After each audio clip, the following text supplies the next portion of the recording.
बिस्मिल्लाहिर्रहमानिर्रहीम अस्सलाम वालेकुम, वेलकम बैक जी। और लेक्चर नंबर 44 में आज हम देखेंगे अमेज़ॉन RDS डेटाबेस से रिलेटेड आज का लेक्चर है। डेटाबेस से रिलेटेड थ्योरी थोड़ी सी देखेंगे और उसके बाद हमारी लैब होगी इंशाल्लाह।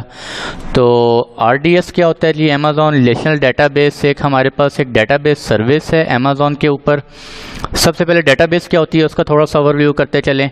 Database is a collection of information that is organized so that it can be easily accessed, managed and updated. किसी भी ऑर्गेनाइजेशन में जो बड़ी ऑर्गेनाइजेशंस होती हैं उनके अंदर डेटाबेस होती हैं, ठीक है जी। डेटाबेस में मैं एक एग्जांपल दे रहा हूँ। डेटाबेस में फॉर एग्जांपल हमारे काफ़ी सारे थाउजेंड्स ऑफ यूज़र्स हैं कंपनी के अंदर। हम उनका एक डाटा जो है वो मेंटेन करना चाहते हैं, एक प्रॉपर वे में मेंटेन करना चाहते हैं। तो उसके लिए हम क्या करते हैं, एक डाटाबेस क्रिएट करते हैं। उस डाटाबेस में फॉर एग्जांपल हम अपने यूज़र्स का यूज़र नेम, उनकी आईडी, उनकी एज, उनकी रिसोर्सेज की एक्सेस और वॉट एवर काफ़ी सारी चीज़ें आ सकती हैं। तो ये सारा कुछ मैनेज करने के लिए हम क्या करते हैं, एक डाटाबेस सेटअप करते हैं, क्रिएट करते हैं। इसी तरह ये डेटाबेस अगर आपने अपने फॉर एग्जांपल आपने जो है वो अपने एक ऑन प्रीमिसेस के ऊपर डाटा सेंटर में एक डेटाबेस आपने सेटअप करनी है, तो आप क्या करेंगे? आप सबसे पहले एक सर्वर परचेज़ करेंगे। सर्वर परचेज़ करने के बाद उसके ऊपर सर्वर जो है वो एक हार्डवेयर परचेज़ करेंगे, फिर उसके ऊपर सर्वर इंस्टॉल करेंगे, फिर उसके ऊपर कोई एप्लीकेशन इंस्टॉल करेंगे, फिर उसके बाद उसके ऊपर कोई डेटाबेस इंस्टॉल करेंगे। डेटाबेस के ऊपर फिर कॉन्फ़िगरेशन करेंगे, फिर उसके क्लस्टरिंग वगैरह करेंगे, उसके बैकअप्स मेंटेन करेंगे, उसकी जो है वो हाई अवेलेबिलिटी के लिए उसके आप दो सर्वर्स मेंटेन करेंगे। तो ये अच्छा खासा लंबा चौड़ा एक कम्प्लेक्स प्रोसेस है। इस सारे से बचने के लिए अमेज़ॉन ने जो है वो एक सोल्यूशन प्रोवाइड किया है, that is known as Amazon RDS। ठीक है जी। अमेज़ॉन RDS क्या होता है हमारे पास? Amazon RDS is a web service that makes it easy to set up, operate and scale relational databases in the cloud. Amazon RDS से क्या बनता है? Relational database. एक हमारे पास रिलेशनल होती हैं, एक हमारे पास नॉन रिलेशनल होती हैं, उसको हम आगे जाके देखेंगे। तो अमेज़ॉन RDS हमें एक वेब सर्विस है, ठीक है जी। आप simple management AWS management console में लॉगिन करें। लॉगिन करने के बाद सिंपल वेब सर्विस से वेब से एक्सेस करें और आप अपनी एक डेटाबेस जो है वो क्रिएट कर सकते हैं, सेटअप कर सकते हैं। एक सर्वर सेटअप करते हैं, सर्वर के ऊपर आप एक डेटाबेस जो है वो सेटअप कर लेते हैं। कोई लंबा चौड़ा प्रोसेस नहीं है, with in couple of minutes आप ये सारा प्रोसेस कर सकते हैं। इट प्रोवाइड्स, अभी सारा कुछ डिटेल से आगे बताता हूँ मैं। It provides cost efficient and resizable capacity while managing time consuming database administration task, freeing up to focus on your application and business. बजाय कि आप आपने ऑन प्रीमिसेस के ऊपर सेटअप करें, फिर आप अच्छा खासा टाइम टेकिंग प्रोसेस है उसके ऊपर, उससे बेहतर है कि आप with in couple of minutes आप जो है वो अमेज़ॉन के ऊपर अपनी डेटाबेस सेटअप कर सकते हैं। ठीक है, इंतहाई कॉस्ट एफिशिएंट है।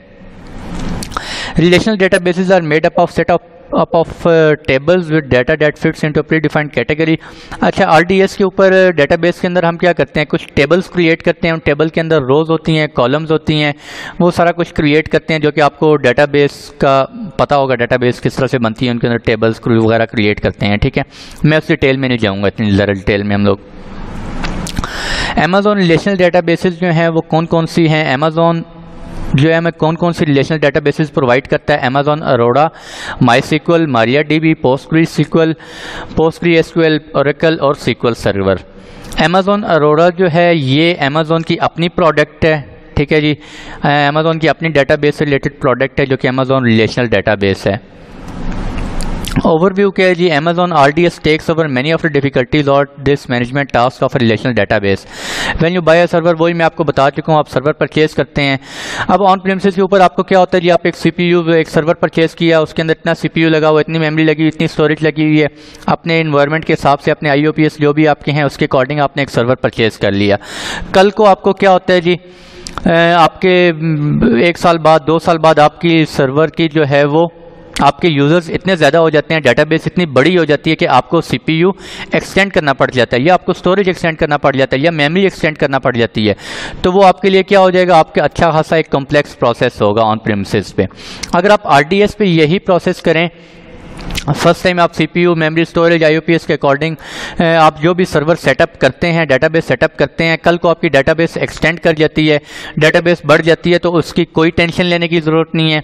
आप चलती हुई रनिंग डेटाबेस के अंदर आप अपने रिसोर्सेज को इंक्रीज़ कर सकते हैं, आप मॉडिफिकेशन कर सकते हैं। आप चाहते हैं यार मेरे सिस्टम की स्पेक्स जो हैं वो बढ़ जाएँ, ठीक है जी, आप चाहते हैं मेरे सिस्टम की स्पेक्स डबल हो जाएँ, मेमोरी किसी इंक्रीज़ हो जाए, स्टोरेज इंक्रीज़ हो जाए, आप रनिंग कंडीशन में, रनिंग RDS में आप ये सारी चीज़ें स्केल कर सकते हैं, ठीक है। If you need more CPUs, less IOPS और more than storage, you can easy allocate them, what ever जो भी सेटिंग्स आपको रिक्वायर हैं आप रनिंग डेटाबेस में आप कर सकते हैं, सारा कुछ कर सकते हैं। Amazon RDS manages backup, software patching, automatic failure detection and recovery. जब आप डेटाबेस क्रिएट करते हैं Amazon के ऊपर, तो उसके लिए आपको, आप जब डेटाबेस क्रिएट करते हैं तो आपको उसके बैकएंड पे कोई एक इंस्टांस चल रहा होता है, ठीक है जी। अब Amazon आपको उस इंस्टांस की एक्सेस प्रोवाइड नहीं करता, आपको जो एक्सेस प्रोवाइड होगी वो सिर्फ डेटाबेस की Amazon आपको सिर्फ डेटाबेस की एक्सेस प्रोवाइड करता है, ठीक है। अब बैकएंड पे जो भी सिस्टम चल रहा है उसकी पैचिंग, उसके बैकअप्स लेना, उसकी मेंटेनेंस वगैरह करना, वो सारा किसका काम है? Amazon का, ठीक हो गया। Amazon ही अपने तौर पे बैकअप्स भी सर्वर के, आपकी डेटाबेस के बैकअप्स भी मेंटेन कर रहा होता है, और Amazon जो है वो डेली बेसिस पे बैकअप मेंटेन कर रहा होता है, और अप टू तकरीबन आई थिंक 35 डेज तक बैकअप्स आपके डेली के Amazon मेंटेन करता है। उसका जो रिटेंशन पीरियड होता है वो 35 डेज तक होता है, ठीक है। जब आप डेटाबेस क्रिएट करते हैं तो डेटाबेस क्रिएट करने के बाद फ़ौरन ही Amazon इटसेल्फ एक बैकअप क्रिएट कर लेता है आपके बिल्कुल फ्रेश डेटाबेस का, ठीक है जी, वो भी Amazon खुद ही कर लेता है।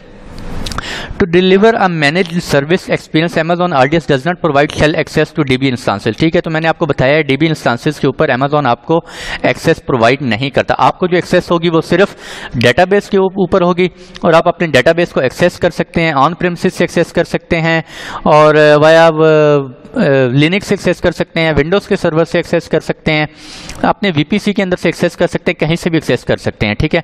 लेकिन बेस्ट प्रैक्टिस जो होती है वो Amazon रिकमेंड भी यही करता है कि Amazon डेटाबेसेस जो हैं वो हमेशा आपकी कहाँ पे पड़ी हों?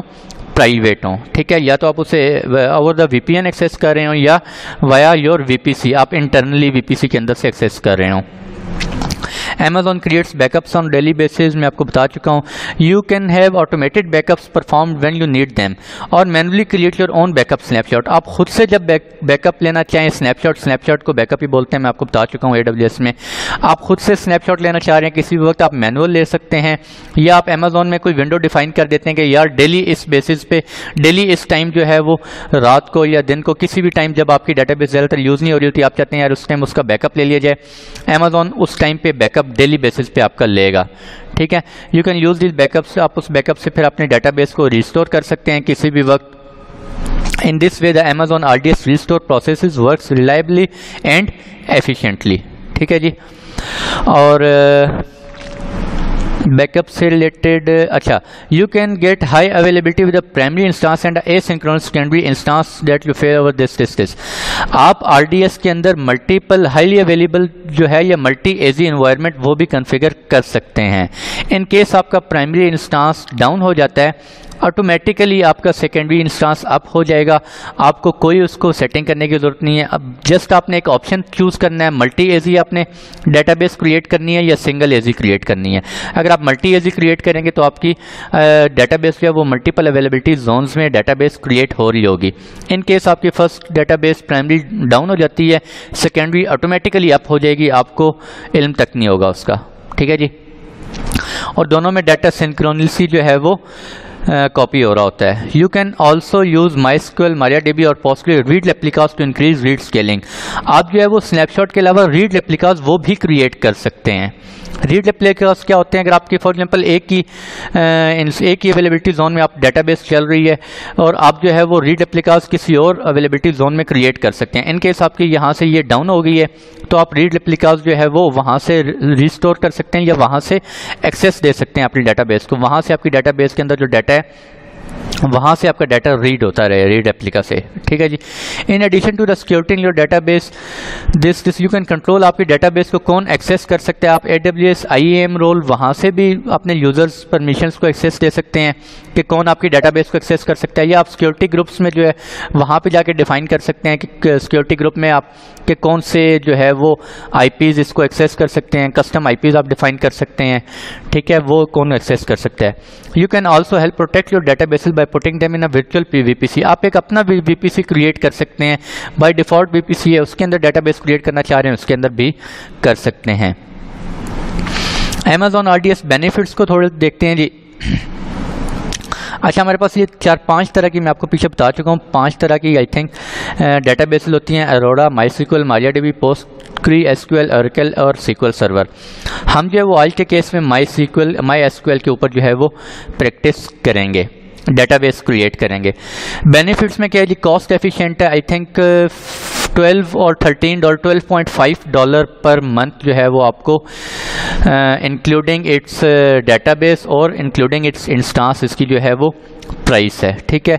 लेकिन फिर भी आप वेरीफाई कर लें भैया, आई थिंक मुझे याद नहीं रहा यहाँ पे लिखना मेंशन करना डेटाबेस इसकी प्राइसिंग, तो आप कोई मसला नहीं, आप गूगल में टाइप करें Amazon RDS प्राइसिंग, आपको सारी आपको अब तो आपको जो है वो फेमिलियर हो जाना चाहिए। किसी भी चीज़ को डॉक्यूमेंटेशन एक्सेस करनी हो या कोई प्राइसिंग देखनी हो, कोई बिलिंग देखनी हो, आई थिंक ये हाफ सेंचुरी हमारी होने वाली है कंप्लीट, तो ये चीज़ें आप लोगों को पता होनी चाहिए। आप लोग पहले इसकी देख लें, ठीक है। फ्री अवेलेबिलिटी जोन जो है वो भी अवेलेबल है, वो मैं आपको लैब में जाके बताता हूँ।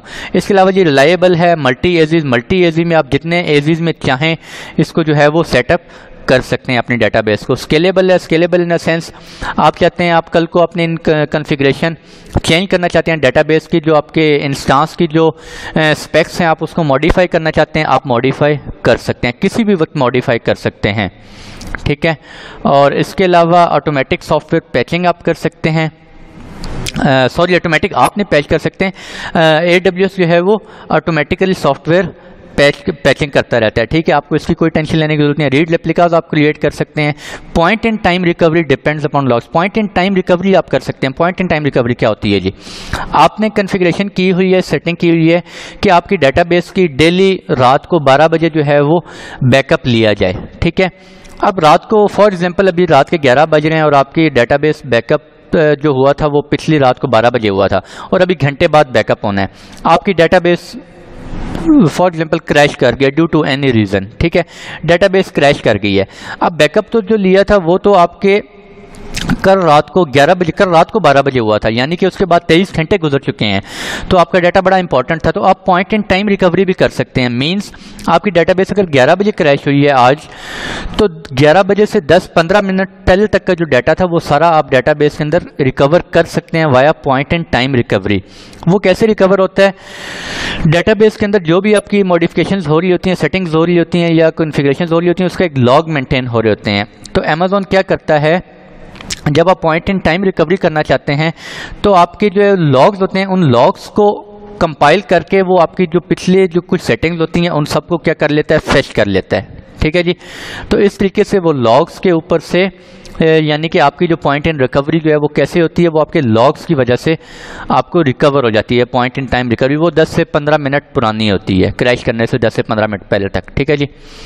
No need to worry about maintenance की कोई आपको टेंशन लेने की जरूरत नहीं है, it's all up to Amazon ने सारा कुछ करना है। Snapshots as long as you want, 35 days तक जो है वो अपने स्नैपशॉट्स को आप सेव कर सकते हैं। डिपेंड करता है आप 10 डेज करना चाह रहे हैं, 15 वट एवर जो भी है, आप अपने रिटेंशन पीरियड जो है वो उसको कर सकते हैं, आप डिफाइन कर सकते हैं। ऑटो फर्स्ट बैकअप मैं आपको बता चुका हूँ, जब आप RDS क्रिएट करते हैं तो फर्स्ट बैकअप अमेज़ॉन जो है वो खुद से इसका बैकअप फ़ौरन से पहले ले लेता है। इसके अलावा जी मॉनिटरिंग आप कर सकते हैं, मॉनिटरिंग बड़ा इंपॉर्टेंट टूल होता है किसी भी एनवायरनमेंट में। मॉनिटरिंग आप रियल टाइम मॉनिटरिंग कर सकते हैं, डिटेल मॉनिटरिंग इनेबल कर सकते हैं। After 5 minutes, 1 minute, after 60 seconds, 30 seconds तक आप आई थिंक 1 सेकेंड भी है कि 5 सेकेंड भी है, वो देखते हैं। CPU monitoring, memory monitoring, real time monitoring आप कर सकते हैं, रियल टाइम लॉग्स देख सकते हैं, सारा कुछ मैं आपको शो करवाऊंगा लैब में। सिक्योरिटी जो है वो आप इनेबल कर सकते हैं, इनक्रिप्शन इनेबल कर सकते हैं, आप अपने डेटाबेस को इनक्रिप्ट कर सकते हैं, ठीक है। उसके अलावा सिक्योरिटी ग्रुप्स आप लगा सकते हैं कि कौन कौन आपकी डेटाबेस को जो है वो एक्सेस कर सकता है, ठीक है। इसके अलावा आप इंक्रिप्शन कर सकते हैं अपने डाटाबेस। तो चलते हैं लैब की तरफ, और लैब में मैं आपको बताता चलूँ कि लैब मैंने ऑलरेडी भैया कॉन्फ़िगर की हुई है, ठीक है। मैंने डेटाबेस बनाई हुई है। मैंने जिस EC2 इंस्टांस से मैं अपने उस डेटाबेस को कहाँ से एक्सेस कर रहा हूँ लैब में, अपने यहाँ से EC2 इंस्टांस से। और मेरे पास EC2 इंस्टांस जो है वो विंडोज़ सर्वर है, मैं विंडोज़ सर्वर से एक्सेस कर रहा हूँ। और ये मैंने क्यों सेटअप किया, क्योंकि पिछला लेक्चर मुझे याद है मुझे 4 से 5 दफ़ा लेक्चर रोकना पड़ गया था, काफ़ी सारे इश्यूज़ आ गए थे। लेकिन मैं आपको बताऊंगा डेटाबेस इंस्टांस किस तरह से क्रिएट करते हैं, एक एक सेटिंग में आपको दिखाऊंगा, ठीक है। किस तरह से कनेक्ट करते हैं, किस तरह से क्रिएट करते हैं, लॉग्स बैकअप्स कहाँ पे होते हैं, सारी सेटिंग एक एक सेटिंग में आपको शो करवाऊँगा, ठीक है। लेकिन और फिर वो जब डेटाबेस आप क्रिएट कर लेते हैं तो उसके बाद तकरीबन 10 से 12 मिनट लगते हैं, 8-10-12 मिनट लगते हैं डेटाबेस को अप होने में, ठीक है जी। तो इसलिए मैंने डेटाबेस को क्या किया है, पहले से सेटअप कर लिया है। तो आप क्या करेंगे, अमेज़ॉन इसमें कंसोल में लॉगिन कर लिया। अमेज़ॉन कंसोल में लॉगिन करने के बाद यहाँ पे आप इसको मेरे पास यहाँ पे आ रहा होगा डेटाबेसेस, कहाँ गए, ये आ रहा है अमेज़ॉन डेटाबेसेस। डेटाबेसेस में हमारे पास RDS आ रहा है। रिलेशनल डेटाबेसेस कौन कौन सी होती हैं, ये DynamoDB, इलास्टिक कैशे, ये हमारे पास जो है वो नॉन रिलेशनल डेटाबेसेस हैं। जो रिलेशनल डेटाबेसेस हैं वो सारी इसके अंदर हैं, ठीक है। आप यहाँ से अमेज़ॉन, इंटरनेट को क्या हो गया,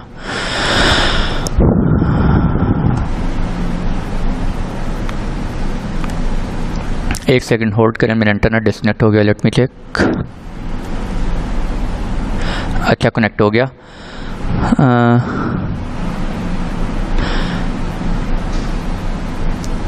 कम ऑन, अच्छा जी, किधर गया, सर्विसेज में जाएंगे आप, और यहाँ पे जाके आप डेटाबेसेस में ये RDS सर्विस, RDS पे सिलेक्ट करेंगे, और RDS में आप जाके देख सकते हैं कि मेरे पास कौन कौन सी रिलेशनल डेटाबेसेस हैं। अच्छा, हमारे पास RDS अमेज़ॉन ने जो है वो एक न्यू कंसोल जो है वो भी एक लॉन्च कर दी है। अगर आप न्यू कंसोल देखना चाहते हैं तो try out the new console यहाँ पे क्लिक करें। अगर आप ओल्ड में रहना चाहते हैं तो ये वाला ओल्ड है, ये जो आपको नज़र आ रहा है ये इसका ओल्ड कंसोल है, ठीक है जी।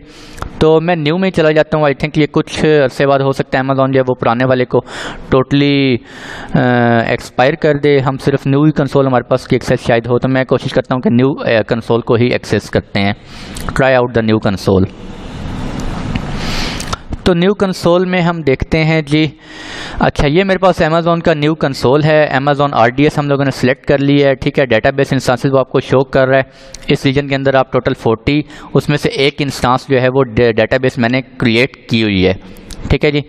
और एलोकेट उसको 20 GB click here, 20 GB data जो है वो 20 GB स्टोरेज उसको असाइन हुआ है। एक मिनट, अगर मैं एक सेकंड में स्क्रीन ज़रा थोड़ी सी आज एडजस्ट कर लूँ, थोड़ी सी बड़ी कर लेता हूँ।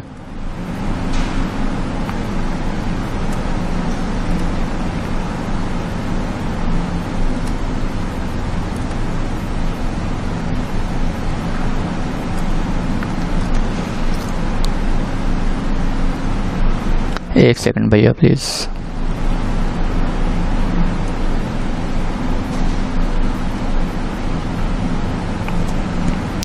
अच्छा जी, तो I think it's better now. नहीं, अभी भी एक इशू है।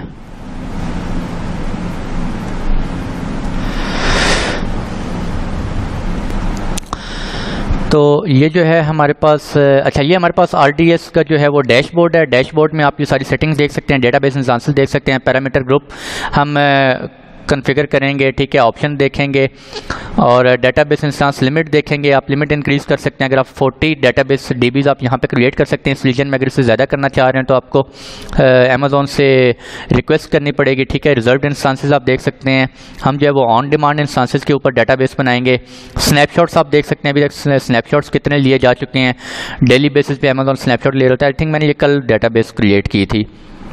खैर देखते हैं अभी।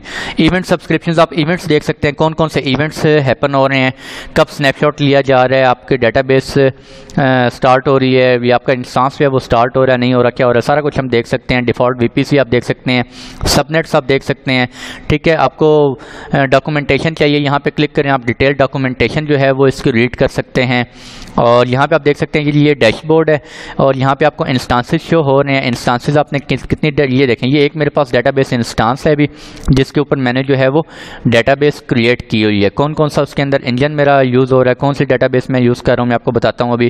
क्लस्टरिंग आप कर सकते हैं, परफॉर्मेंस इनसाइड स्नैपशॉट्स देख सकते हैं यहाँ पे। तो ये मेरे पास स्नैपशॉट्स हैं जी। अच्छा, ये मेरे पास एक ही स्नैपशॉट अभी पड़ा हुआ है और रिजर्व्ड इंस्टांसेस आप रिजर्व अभी हम नहीं देख रहे हैं, हम ऑन डिमांड कर रहे हैं। सबनेट्स आप देख सकते हैं, ऑप्शन ग्रुप हम देखेंगे, इवेंट्स आप देख सकते हैं जी। तो ये सारी चीज़ें मैं बाद में बताता हूँ। सबसे पहले हम चलते हैं अपनी डेटाबेस जो है वो क्रिएट करते हैं। अच्छा, क्रिएट डेटाबेस, ये आप देख सकते हैं यहाँ पे क्रिएट डेटाबेस करेंगे और ये आपको उससे पहले आप सबसे पहले आप क्या करेंगे, रीजन सेलेक्ट करेंगे, किस रीजन में आप डेटाबेस क्रिएट करना चाह रहे हो। तो मैं इस कौन से रीजन में हूँ जी, यूएस नॉर्थ वर्जीनिया रीजन में हूँ। सर्विस हेल्थ चेक आप देख सकते हैं, इस रीजन में सर्विस जो है वो भी नॉर्मली ऑपरेट कर रही है।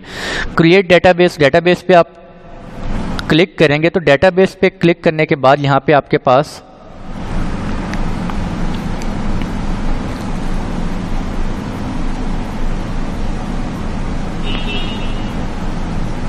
ये देखें, मेरे पास ये इंजन्स जो है वो आपको शो हो रहे हैं डेटाबेस में। ठीक है जी, मैंने आपको बताया अमेज़ॉन RDS के अंदर कौन कौन से मेरे पास डेटाबेस हैं। अमेज़ॉन एरोरा, ठीक है, MySQL, Oracle, MariaDB, PostgreSQL, ठीक है जी, और माइक्रोसॉफ्ट SQL सर्वर।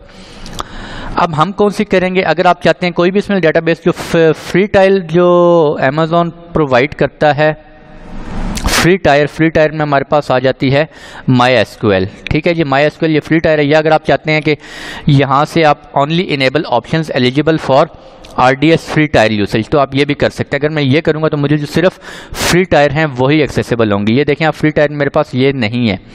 ठीक है, Amazon Aurora is not eligible for free tyre. अगर मैं इसके ऊपर क्लिक करता हूँ तो इसके ऊपर भी मेरे पास एरर आ रहा है। अगर मैं इसको क्लिक करता हूँ तो ये मेरे पास एक्सेस हो गई है। तो अगर आप इस ऑप्शन को चेक कर देंगे तो आपके पास सिर्फ फ्री टायर की जो भी सेटिंग्स हैं वो वाली सिर्फ अवेलेबल होंगी। तो मैं अभी क्या करता हूँ, उसको मैंने अनचेक कर दिया और मैं यहाँ से MySQL इस इंजन को जो डेटाबेस को वो सिलेक्ट कर लेता हूँ। और इसको आप देख सकते हैं supports database size up to, इस डेटाबेस का साइज़ जो है वो 16 TB तक हो सकता है, 32 वर्चुअल CPUs और 244 GB तक मेमोरी आप इसको असाइन कर सकते हैं। स्पोर्ट्स ऑटोमेटेड बैकअप और point in time recovery support करता है। क्रॉस रीजन रीड रिप्लिकास, आप क्रॉस रीजन जो है रीड रिप्लिकास इनेबल कर सकते हैं। नेक्स्ट करें जी। नेक्स्ट करने के बाद आपसे पूछ रहे प्रोडक्शन में करनी है आपने, या प्रोडक्शन MySQL या डेव टेस्टिंग आप इन्वायरमेंट क्रिएट करना चाह रहे हैं। ठीक है जी, तो यहाँ से आप देख सकते हैं ये फ्री यूसेज टायर भी लिखा हुआ है। अभी जो हम वो करेंगे डेव टेस्ट ही करेंगे, क्योंकि ये जो हमारे पास क्या है फ्री यूसेज टायर में, फ्री टायर में अवेलेबल है। RDS की प्राइसिंग आप देखना चाह रहे हैं, ठीक है, तो प्राइसिंग देख लेते हैं जी।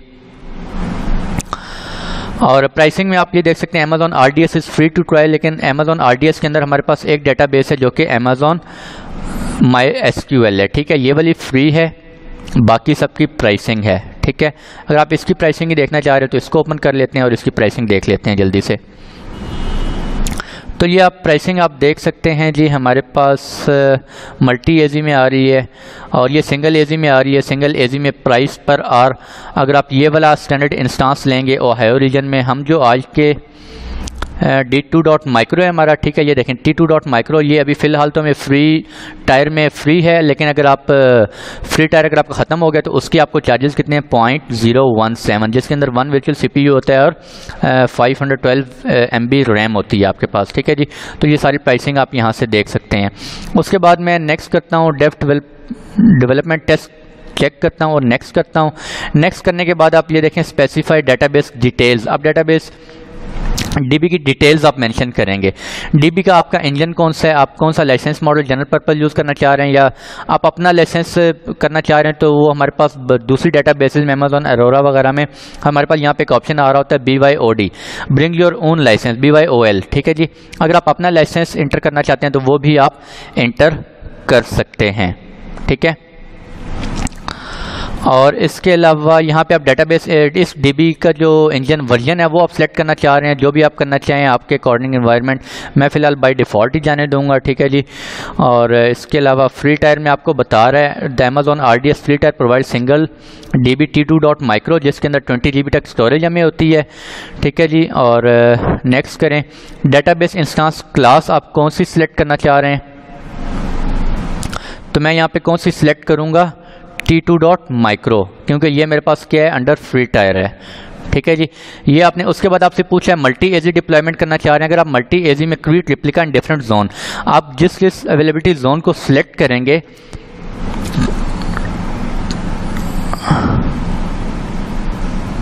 एक सेकेंड, अच्छा, अगर आप मल्टी एजी जोन करना चाह रहे हैं तो वो खुद ही अपने तौर पे अपने डिफरेंट अवेलेबिलिटी जोन्स में जो है वो रेप्लिका क्रिएट होता रहेगा।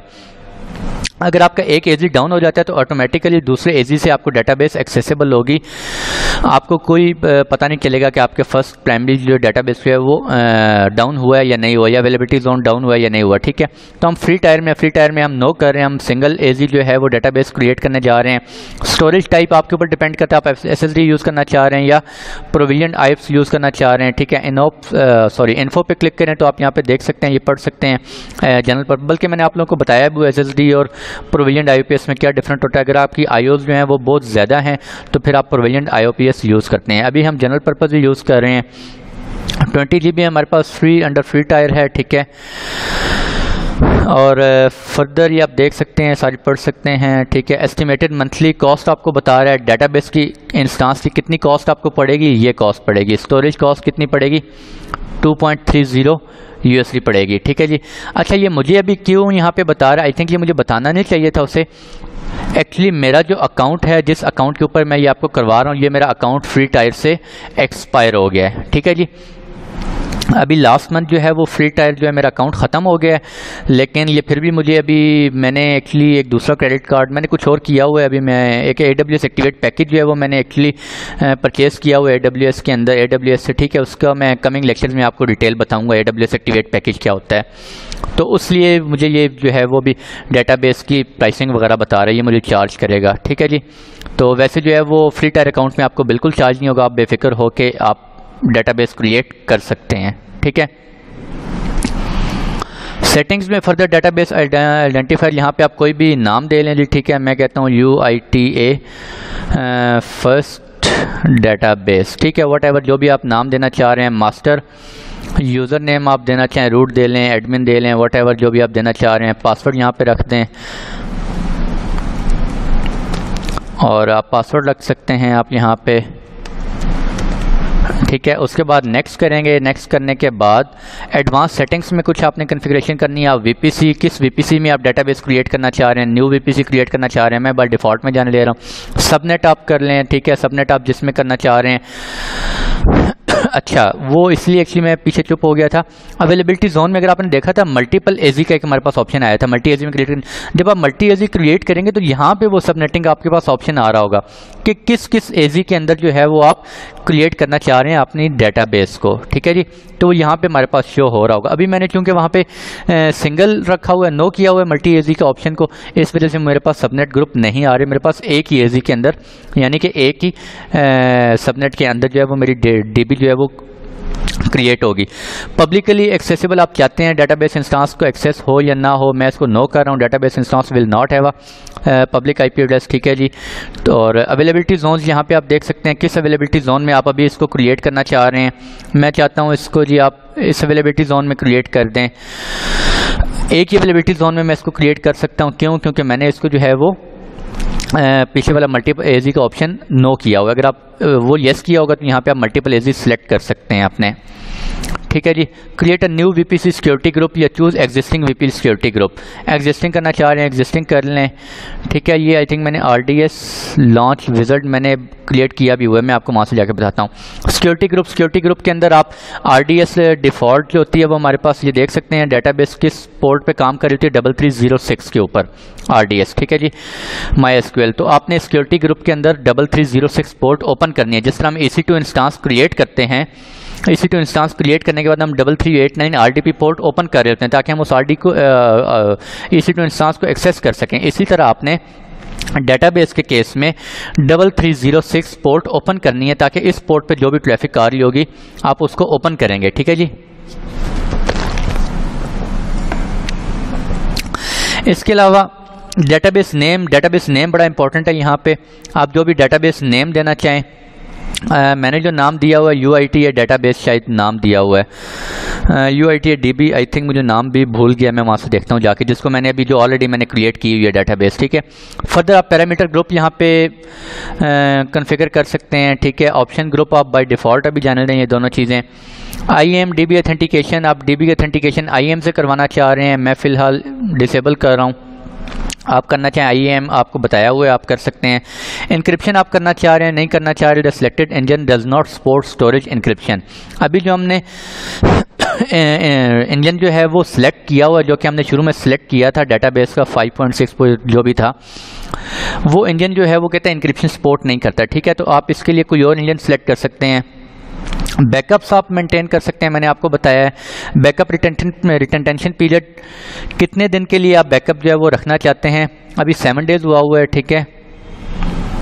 आप यहाँ से इसको आई थिंक 35 ही होता है, हाँ 35 डेज़ तक अपने 35 दिन, पिछले 35 दिन का बैकअप जो है वो रख सकते हैं। अगर आप यहाँ पे 0 डेज सेलेक्ट कर दें तो आपका अमेज़ॉन जो है वो आपके डेटाबेस का बैकअप नहीं लेगा। ठीक है। अगर आप 0 डेज रखेंगे।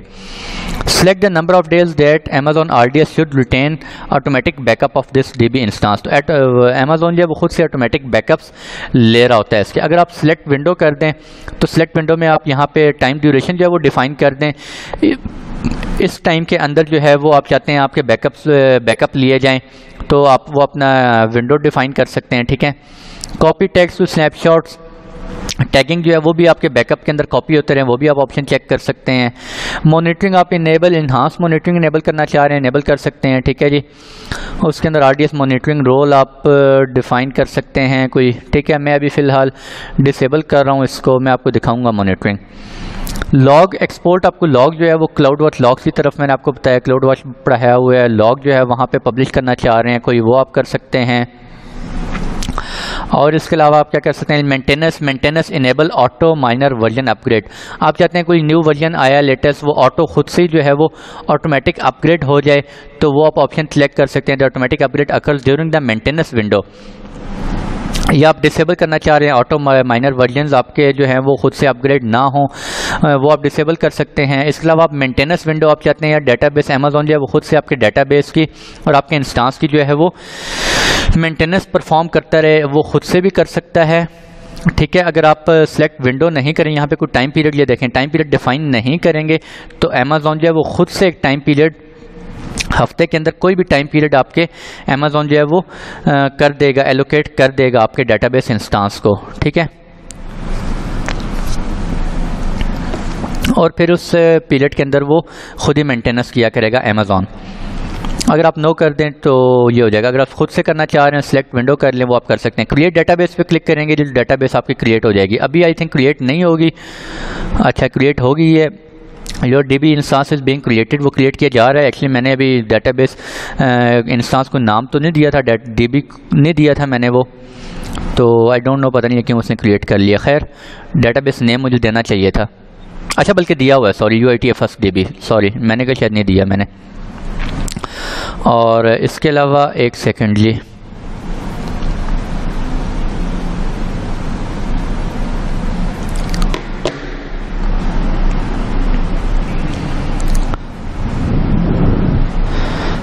तो ये जो है हमारी डेटाबेस। अच्छा डैशबोर्ड पे आप क्लिक करेंगे, डैशबोर्ड पे क्लिक करने के बाद ये देखें DB इंस्टांसेस पे क्लिक करेंगे या इंस्टांसेस पे क्लिक करेंगे तो आपको बताएगा आपके कितने इंस्टांस क्रिएट हुए हैं। ये देखें, ये आपको ऊपर वाला शो हो रहा है माई DB इंस्टांस अवेलेबल, ये मैंने पहले बनाया था लेक्चर रिकॉर्ड करने से पहले, और ये मैंने अभी UIT फर्स्ट DB ये अभी क्रिएट किया है। ठीक है। जो कि अभी क्रिएट हो रहा है, इसको 10 से 12 मिनट लगेंगे। अगर आप इसके ऊपर क्लिक करें या इसको चूज़ करें, इसको चूज़ करने के बाद इंस्टांस एक्शन क्या है, मॉडिफाई करना चाह रहे हैं आप अपने डेटाबेस को, मॉडिफाई भी कर सकते हैं। मॉडिफाई के उसकी कोई कॉन्फ़िगरेशन चेंज करना चाह रहे हैं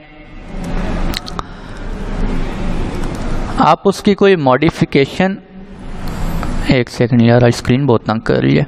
ये देखें मैंने मॉडिफाई पे क्लिक किया, मॉडिफाई DB इंस्टेंस, आप कोई मॉडिफाई इंजन मॉडिफाई करना चाह रहे हैं या अवेलेबिलिटी जोन उसकी मॉडिफाई करना चाह रहे हैं, उसकी स्टोरेज चेंज करना चाह रहे हैं, ठीक है, या सिक्योरिटी ग्रुप्स वगैरह चेंज करना चाह रहे हैं, कुछ भी आप कॉन्फ़िगरेशन करना चाह रहे हैं यू कैन कॉन्फ़िगर। ठीक है जी, come on,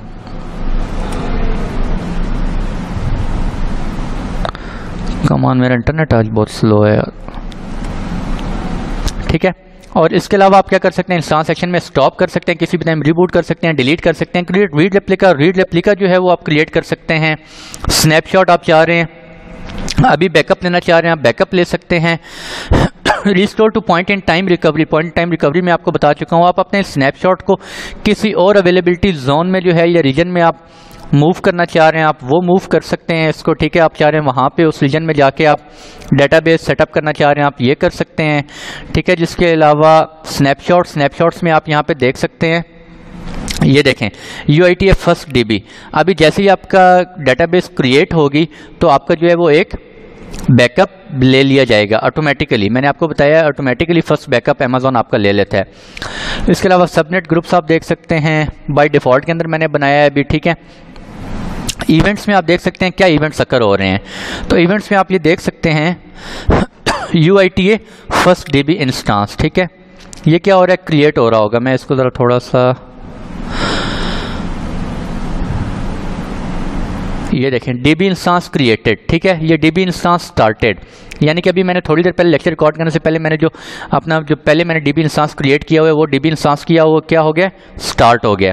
recovery of database instance is complete, recovery complete हो गई है, डेटाबेस रीस्टार्ट हुआ है, रिकवरी ऑफ दिस, ये सारे इवेंट्स आप यहाँ पर देखें। ये देखें DB कब आपकी स्टॉप हुई है, ये सारा कुछ आप यहाँ पे इवेंट्स में देख सकते हैं। इवेंट सब्सक्रिप्शन आप कर सकते हैं, आपकी डेटाबेस रीस्टार्ट हुई है या आपका स्नैपशॉट लिया गया है या रिस्टोर किया, उस टाइम आप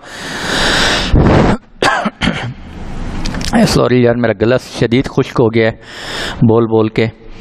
तो आप इवेंट जो है वो सब्सक्रिप्शन कर सकते हैं, न्यू ईमेल टॉपिक आप कर सकते हैं, new SMS topic, email topic आप SNS आप क्रिएट कर सकते हैं, मैंने आपको पढ़ाया हुआ है।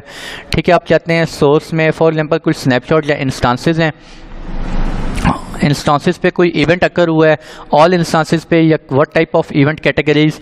ठीक है, रिकवरी हुई है, रिस्टोरेशन हुई है, रीड रेप्लिका लिया गया है, बैकअप लिया गया है, डिलीशन हो गई है, फेल ओवर हुआ है, लो स्टोरेज हो गई है, उस इंस्टांस के ऊपर कोई भी इवेंट अकर हुआ है, आप चाहते हैं कि आपको ईमेल आ जाए। ठीक है, वो आप यहाँ पे न्यू ईमेल कॉन्फ़िगर कर सकते हैं। नेम ऑफ टॉपिक आपको मैंने बताया हुआ है, रेसिपिएंट यहाँ पे ऐड करें जिस ईमेल के ऊपर आप जो है वो टॉपिक एक्टिव करवाना चाह रहे हैं। ठीक है जी, ये सारा कुछ आप करें, आप कर सकते हैं। इसके अलावा हम डेटाबेस इंस्टेंसेस में जाते हैं और यहाँ पे मैं इस इंस्टेंस को सिलेक्ट करता हूँ। ये देखें, इस इंस्टेंस को मैंने सिलेक्ट किया तो यहाँ पे मेरे पास सारे ऑप्शंस इसके आ रहे हैं। इसके ऑप्शन क्या है जी, इंजन कौन सा यूज़ हो रहा है, ये मेरी कल जो मैंने इंस्टेंस क्रिएट किया था पहले वाला है। ठीक है, ये आज वाला नहीं है। इस डेटाबेस की कौन सा इसके अंदर सिस्टम लगा हुआ है, DB इंस्टेंस अवेलेबल है, और सारी CPU यूटिलाइजेशन आप देख सकते हैं, DB कनेक्शंस आप देख सकते हैं, मेमोरी राइट OPS आप रियल टाइम सारा कुछ देख सकते हैं। कनेक्शन अभी तक किसने इसके साथ कनेक्ट किया है, किसी ने कनेक्ट नहीं किया हुआ। सिक्योरिटी ग्रुप आप देख सकते हैं, मैंने सिक्योरिटी ग्रुप जो है वो CIDR रूल 0.0 यानी कहीं से भी अलाउ करवाया हुआ है। अगर सिक्योरिटी ग्रुप, ओहो सिक्योरिटी ग्रुप में चला गया, चलें सिक्योरिटी ग्रुप में आपको दिखा दूं। सिक्योरिटी ग्रुप में आप यहाँ पे देख सकते हैं इनबाउंड जो है मैंने 3306 फ्रॉम एनी पोर्ट। ठीक है, माइस्क्यूएल एरोरा के लिए मैंने करवाया हुआ है। ठीक है जी, और इसके अलावा आप यहाँ पे डिटेल्स आप देख सकते हैं, किस कॉन्फ़िगरेशन में आपने जो है वो लाइसेंस मॉडल आप देख सकते हैं, जनरल पब्लिक आप यूज़ कर रहे हैं, किस ARN नंबर आपको असाइन हो गया, इंजन आप कौन सा यूज़ कर रहे हैं, सिक्योरिटी आप सारी जो आपने सेटिंग की थी वो आप देख सकते हैं। यूज़र नेम आप देख सकते हैं, मैंने इसको एडमिन रखा हुआ है। UITA DB डेटाबेस नेम मैंने क्या दिया हुआ है, UITA DB। ठीक है जी, मल्टी एजी कॉन्फ़िगरेशन है, नो है, बैकअप, रिटेंशन पीरियड आप देख सकते हैं 7 डेज़ है। सारी सेटिंग्स आप यहाँ पर देख सकते हैं। रेप्लिकेशन आपकी हो रही है नहीं हो रही वो आप यहाँ पे देख सकते हैं। रीड रेप्लिकास क्रिएट हो रहे हैं, किस अवेलेबिलिटी जोन में हो रहे हैं। क्लाउड वॉच अलार्म आप कॉन्फ़िगर करना चाह रहे हैं। स्नैपशॉट्स आप देख सकते हैं, हमारा एक स्नैपशॉट जो है वो क्रिएट हुआ है, आप लेटेस्ट अभी खुद से करना चाह रहे हैं आप वो कर सकते हैं। ठीक है, लॉग्स आप देख सकते हैं। एक और चीज़ मैं आपको दिखाता चलूँ,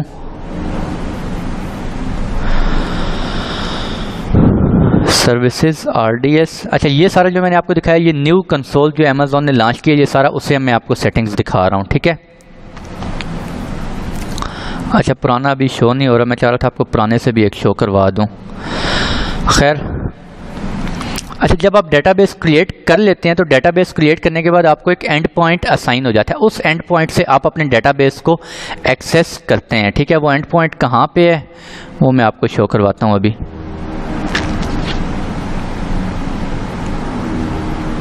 ये देखें and point, this is the end point जिसके थ्रू मैं अपने डेटाबेस को एक्सेस कर रहा हूँ। MyDB इंस्टांस दिस, ठीक है जी। और अभी जो हमने न्यू डेटाबेस बनाई है, ये हमने न्यू, ये देखें still banking up, I think ये अवेलेबल अप हो गई और बैकअप, इसका बैकअप लिया जा रहा है। फर्दर आप इसका CPU यूसेज आप देख सकते हैं, ये देखें 2% यूज़ हो रहा है। करंट एक्टिविटी कोई भी इसके साथ कनेक्ट नहीं हुआ 0 है। क्लास आप देख सकते हैं VPC मल्टी दोनों नो हैं अभी तक। रेप्लिकेशन रोल, रेप्लिकेशन हम नहीं करवा रहे अभी, ठीक है। अभी इसको आप देखें तो इसको एंड पॉइंट असाइन हो गया या नहीं हुआ, ये हमने अभी क्रिएट की है और देखते हैं इसको एंड पॉइंट असाइन हो गया या नहीं हुआ।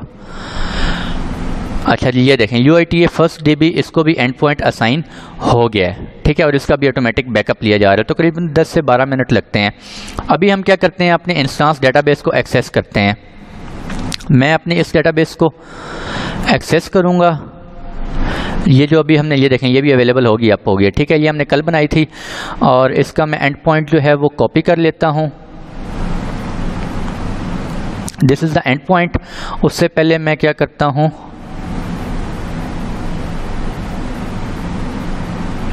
मैं अपने EC2 इंस्टांस में जाता हूँ। मैं EC2, मेरे पास जो है आज के केस में विंडोज़ का इंस्टांस है, विंडोज सर्वर 2012 का इंस्टांस है, जिससे मैं अपने डेटाबेस को एक्सेस करूँगा, ठीक है जी।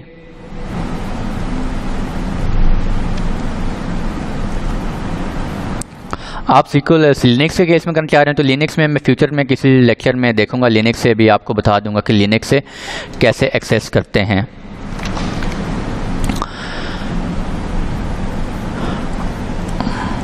अच्छा, अब अपने डेटाबेस को एक्सेस करने के लिए आप क्या करेंगे, मैं विंडोज़ के केस में करना चाह रहा हूँ तो मैं क्या करूँगा, विंडोज़ सर्वर के ऊपर मैं एक tool database SQL server client SQL client जो है वो इंस्टॉल करूँगा। उस क्लाइंट से मैं अपने डेटाबेस को एक्सेस कर रहा हूँ, ठीक है जी। तो मेरे पास एक डेटाबेस क्लाइंट जो है वो इंस्टॉल है, जो कि वर्कबेंच के नाम से है। अमेज़ॉन का नहीं है। अच्छा, उस टूल को आप डाउनलोड कर सकते हैं गूगल से, ठीक है जी। और डाउनलोड करने के बाद आप उस टूल को इंस्टॉल करें। उस टूल को इंस्टॉल करेंगे, इंस्टॉल करने के उसके लिए 2 प्रीरिक्विजिट हैं। Microsoft.NET फ्रेमवर्क आपके पास होना चाहिए 4.5 लेटेस्ट, और Microsoft Visual C++ lead distributor, ये दोनों हमारे पास प्रीरिक्विजिट हैं, वो दोनों आप इंस्टॉल कर लें। वो दोनों इंस्टॉल करेंगे तो उसके बाद आप वर्कबेंच को इंस्टॉल कर सकते हैं अपने PC के अंदर। भैया अगर कन्फ्यूजन हो रही है तो मैं आपको बता देता हूँ, नो प्रॉब्लम। आप यहाँ पे लिखें how to access AWS RDS MySQL RDS database, ठीक है। तो ये देखें यहाँ पे connecting to a database instance running this, तो यहाँ पे एक ऑप्शन आ रहा होता है, मैं आपको बता देता हूँ जल्दी से।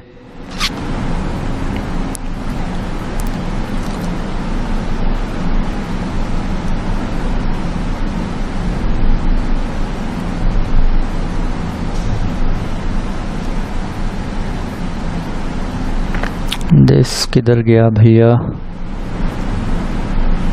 ये देखें डाउनलोड MySQL वर्कबेंच, ठीक है। MySQL वर्कबेंच से आप जो है ये SQL क्लाइंट है जिसके थ्रू आप डेटाबेस को कनेक्ट कर सकते हैं अपने डेटाबेस को। इस वर्कबेंच को आप डाउनलोड कर सकते हैं। और कम ऑन यार, ये आप इसको यहाँ पे मेरे पास ऑप्शन आ रहा होगा, ये देखें ये इसके प्रीरिक्विजिट हैं। प्रीरिक्विजिट जो हैं MySQL वर्कबेंच के, ये दोनों प्रीरिक्विजिट हैं, ये आप डाउनलोड कर लें, डाउनलोड करके इंस्टॉल करें। उसके बाद आप यहाँ पे इसका क्लाइंट है मेरे पास, दिस वन डाउनलोड, ये देखें डाउनलोड, इसको आप इंस्टॉल करें, ठीक है। किसी भी सर्वर के अंदर आप इंस्टॉल करें, इसको डाउनलोड करें, इंस्टॉल करें और उसके बाद आप अपने डेटाबेस को एक्सेस कर सकते हैं, ठीक है। तो कैसे करते हैं वो मैं भी आपको बताता हूँ। ये मैंने अपना EC2 इंस्टांस जो है वो कर ली है। इसके अंदर मैंने ये वर्कबेंच का ये टूल मैंने इंस्टॉल किया हुआ है ऑलरेडी, क्योंकि अभी इंस्टॉल करने बैठता तो अच्छा खासा टाइम लग जाना था। ये वर्कबेंच का टूल है मेरे पास, ठीक है। इसके अंदर आप कहाँ जाएंगे, डेटाबेस में जाएंगे। डेटाबेस में जाके ये देखें कनेक्टिंग टू डेटाबेस, ये मैं EC2 इंस्टांस मैंने उसी VPC सेम VPC के अंदर क्रिएट किया हुआ है, ठीक है जी।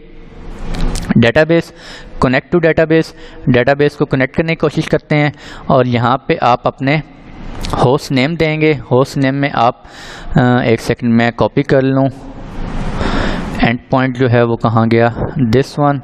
मैं इस डेटाबेस को कनेक्ट करना चाह रहा हूँ, यहाँ पे मैं एंड पॉइंट कॉपी कर लूँगा, ठीक है जी। ये देखें 3306 पोर्ट मैंने ओपन की हुई है और यूज़र नेम मैंने एडमिन रखा हुआ है शायद, हाँ एडमिन रखा हुआ है, ठीक है जी। उसके बाद आप ओके करें तो ये आपको खुद ही अभी आपसे कनेक्ट करेगा, तो पासवर्ड पूछ लेगा। अगर आप वॉट में स्टोर करवाना चाहते हैं स्टोर करवा लें। ये देखें मेरे से पासवर्ड पूछ रहा है और पासवर्ड मैंने क्या रखा था मुझे भूल गया है। Let me check password this, और ये देखें मेरी डेटाबेस क्या हो गई है, कनेक्ट हो गई है, ठीक है जी। और अगर मैं कोशिश करता हूँ अपनी एक और डेटाबेस से कनेक्ट करने की जो कि अभी हमने क्रिएट की है, ज़रा उसको भी चेक कर लेते हैं। चलें रियल टाइम एग्जांपल हो जाएगी। इंस्टांसेस पे क्लिक करें और this one UIT first DB ये हमने अभी क्रिएट की है और इसके मैं एंड पॉइंट में जाता हूँ।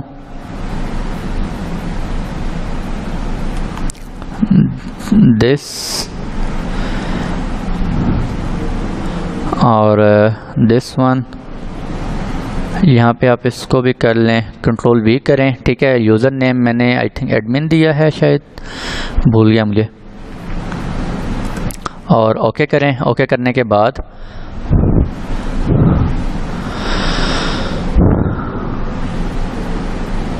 कम ऑन, आई थिंक मैंने एक डेटाबेस कनेक्ट की हुई है। अब एक्चुअली सिस्टम मेरा हैंग हो गया क्योंकि ये T2.micro है, पहले ही इसकी स्पेक्स थोड़ी हैं। अच्छा मैं ऐसा करता हूँ, उस डेटाबेस को मैं डिस्कनेक्ट कर देता हूँ और मैं न्यू डेटाबेस कनेक्ट करता हूँ, ठीक है। यही वाली लेटेस्ट दिस, और यूज़र नेम हमने रखा था एडमिन, एंटर करें और ये आपकी डेटाबेस जो भी हमने क्रिएट की है उस डेटाबेस के साथ कनेक्ट कर रहा है।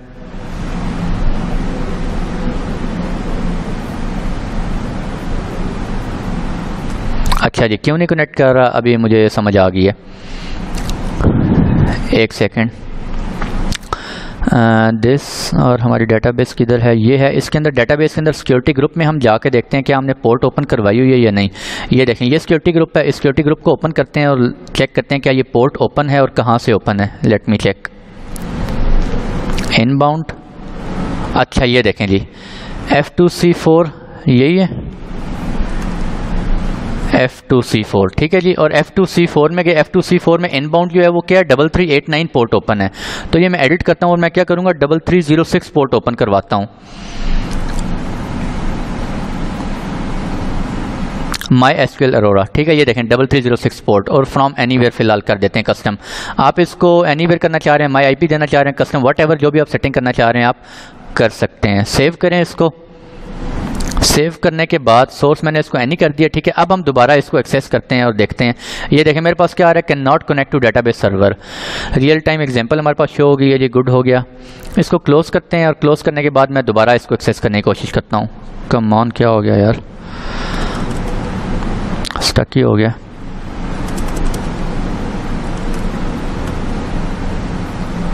उप्स, अच्छा जी ये क्या हो गया है, मैंने उस सिक्योरिटी ग्रुप में चेंजिंग की है और ये जो मेरा सिक्योरिटी ग्रुप वो इस EC2 इंस्टांस के साथ वो भी आई थिंक अटैच था और वो 3389 पोर्ट मैंने क्लोज कर दी है। उसकी वजह से क्या हो गया, मेरे इस कनेक्शन से भी, इस EC2 इंस्टांस से भी मेरा जो है वो कनेक्शन लॉस्ट हो गया है, ठीक है जी। तो मैं वापस चेंजेस करता हूँ जल्दी से।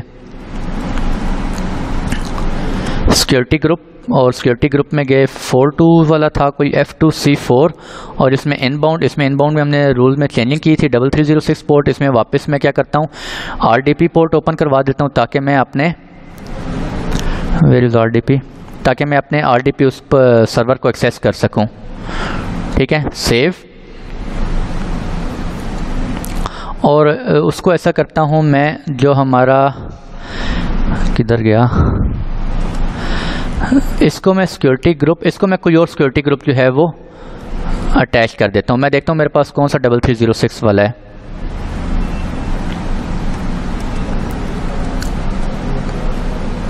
आई होप कि आप लोगों को समझ आ गई होगी ये क्या हुआ है। सिक्योरिटी ग्रुप डिफ़ॉल्ट मैंने वापस 3389 पे कर दिया है। और ये वाला चेक कर लेते हैं, RDS 3306 पे ओपन है। और दिस वन ये वाला FC9B, ठीक है। इसको हम जो है वहाँ पे क्या कर देते हैं, असाइन कर देते हैं उस RDS को। तो मैं क्या करूँगा, वापस इंस्टांस में जाऊँगा।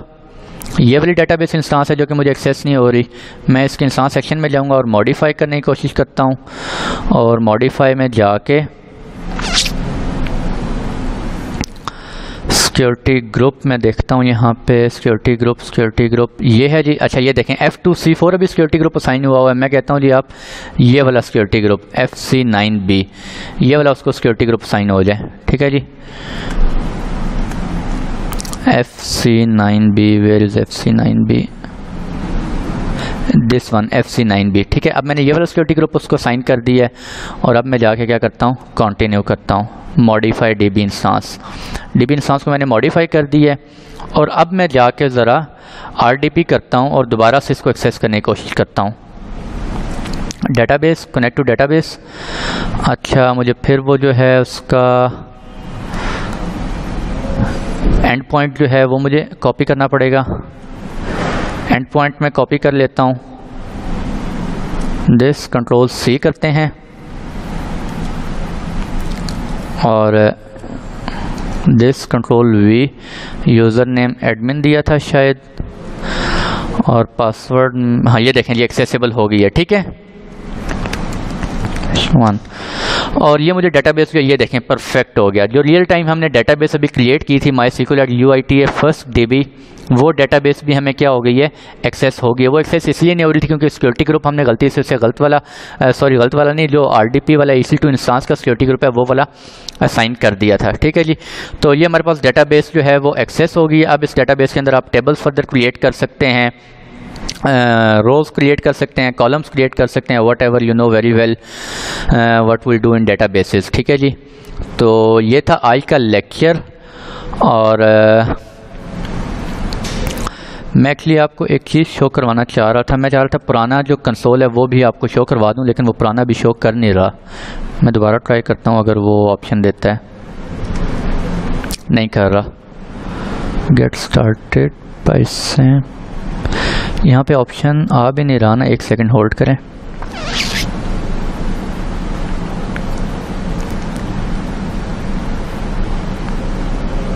अच्छा मेरे पास कोई ऑप्शन आ भी नहीं रहा। मैं आपको चाह रहा था पुराना कंसोल। खैर पुराने कंसोल में भी बिल्कुल सेम यही चीज़ें हैं, कोई टेंशन की बात नहीं है। बिल्कुल सारा कुछ यही ऑप्शन है, जस्ट थोड़ा सा GUI में जो है वो थोड़ी सी चेंजेस अमेज़ॉन ने कर दी हैं, ठीक है जी। तो ये था आज का लेक्चर जिसके अंदर हमने अमेज़ॉन RDS को डिस्कस किया है। रिलेशनल डेटाबेस सर्विस होती है हमारे पास, और इसके अंदर आप जो है वो डेटाबेसेस क्रिएट कर सकते हैं। डिफरेंट हमारे पास डेटाबेसेस होती हैं, MySQL, माइक्रोसॉफ्ट SQL और PostgreSQL, MariaDB, Amazon Aurora जो कि अमेज़ॉन की अपनी डेटाबेस है, ठीक है। वन बाय वन हम कोशिश करेंगे सबको देखने की, लेकिन जो नेक्स्ट लेक्चर है वो NoSQL रिलेशनल डेटाबेस से होगा, जो कि आई थिंक DynamoDB के बारे में है, ठीक है जी। और डेटाबेस ये करने के बाद आप कोशिश करें अपनी सारी जो डेटाबेस आपने क्रिएट की है उसको डिलीट कर दें, ठीक है। मैं भी इनको डिलीट कर दूंगा। खैर मुझे चार्जेस तो नहीं पड़ेंगे मेरे पास, खैर छोड़ें आप इसको। तो फ्री टायर के अंदर जो भी ऑप्शंस अवेलेबल हैं वो आप देख लें, ठीक है। उसके अकॉर्डिंगली आप टेस्टिंग कर सकते हैं, हैंड्स ऑन प्रैक्टिस कर सकते हैं। और लिनक्स सर्वर से जो है उससे भी आप डेटाबेस को एक्सेस कर सकते हैं। EC2 इंस्टांस, विंडोज़ का सर्वर का जो EC2 इंस्टांस है उससे भी एक्सेस कर सकते हैं। कोई भी SQL क्लाइंट आपके पास इंस्टॉल होना चाहिए जहां से आप अपनी डेटाबेस को एक्सेस कर सकते हैं। बाकी फर्दर डिटेल्स मैंने आपको बताई हैं, snapshots, point in time recovery, read replicas, migration, maintenance, सारी चीज़ें हमने डिटेल से डिस्कस की हैं। और इसके अलावा क्या रह गया जी। अच्छा आप डेटाबेस, ये आप जस्ट डेटाबेस को एक्सेस कर सकते हैं। आप चाहते हैं डेटाबेस किस इंस्टांस के ऊपर चल रही है, आप उस इंस्टांस को एक्सेस कर सकें, तो आप उस इंस्टांस को एक्सेस नहीं कर सकते, ठीक है जी।